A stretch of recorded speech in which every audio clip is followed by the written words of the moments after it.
আমাদের বাংলাদেশের কে শত্রু কে বন্ধু সেটা বোঝার একটা লিটমাস টেস্ট হচ্ছে ভারত কোন পক্ষে অবস্থান নিয়েছে।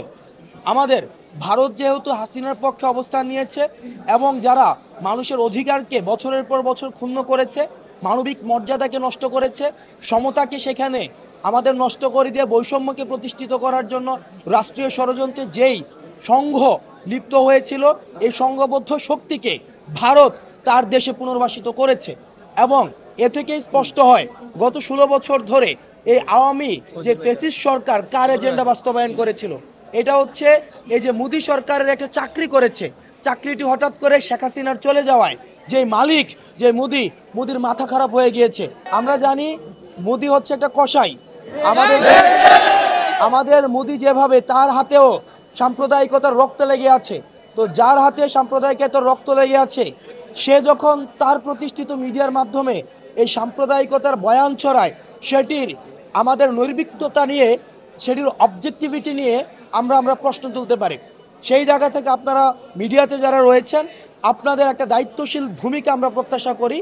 আমাদের বাংলাদেশের সাম্প্রদায়িক সম্প্রীতির যেই দৃষ্টান্ত আমরা 5ই অগাস্ট আমরা স্থাপন করেছি, পরবর্তীতে শহীদ আলিফ ভাইয়ের এভাবে শহীদ হওয়ার পরেও আমাদের দেশের আলেম সমাজ এবং বাংলাদেশে ইসলাম সংখ্যাগরিষ্ঠ হওয়ার পরেও আমরা যেভাবে ধৈর্যের পরিচয় দিয়েছি এবং আমাদের সংখ্যালঘু ভাইদের প্রতি আমাদের যে উদার মনোভাব অব্যাহত রয়েছে এবং সেটি অব্যাহত থাকবে, সেটির মধ্য দিয়েই কিন্তু বাংলাদেশ যে একটি সাম্প্রদায়িক সম্প্রীতির দেশ সেটি কিন্তু বারবার প্রমাণিত হয়।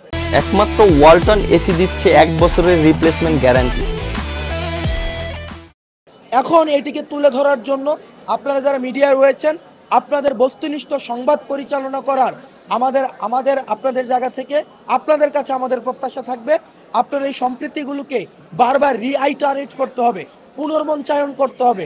এই পুনর্মঞ্চায়নের মধ্য দিয়ে বারবার এগুলো হচ্ছে বিশ্ব মিডিয়ার সামনে আপনাদেরকে তুলে ধরতে হবে। আমাদের গত 16 বছরের আওয়ামী নির্যাতন, নিপীড়ন, গুম, খুন, হত্যা, এই যে এক ধরনের কোস্টার চালিয়েছে মানুষের জনজীবনের উপরে, মানুষকে মানুষ হিসেবে মানবিক যে মর্যাদাটি, সেই মর্যাদাটি পর্যন্ত সেখানে ভুলুণ্ঠিত হয়েছিল। আমাদের এই যে journey to eradication of the fascism, একদম ফেসিজমকে সমূলে উৎপাটনের যে আমাদের এই যে জার্নি, এটি কিন্তু শুধুমাত্র 36 দিনের জার্নি ছিল না। 2009 সালের বিরাজনীতিকরণ, পরবর্তীতে আমরা দেখেছি শাপলা হত্যাকাণ্ড, আমরা দেখেছি সেখানে মানুষকে একটা শিবির দেখেছি যে সেখানে একটা মানুষের পরিচয় যদি শুধু শিবির হয় তাহলে তাকে মেরে ফেলা জায়েজ।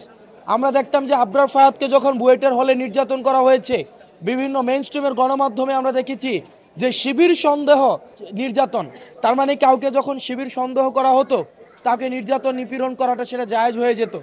আমাদের এই যে লম্বা একটা লড়াই এবং সংগ্রাম, সেটা হচ্ছে ফেসিবাদের বিরুদ্ধে, সেটার সচিত্র উপস্থাপন আজকে এই জাদুঘরে হয়েছে এবং যেটার মধ্য দিয়ে আমরা ফিরে ফিরে ফেসিবাদের যে ক্ষতগুলো, এই ক্ষতগুলো আমরা জাতির সামনে আমরা উপস্থাপন করব।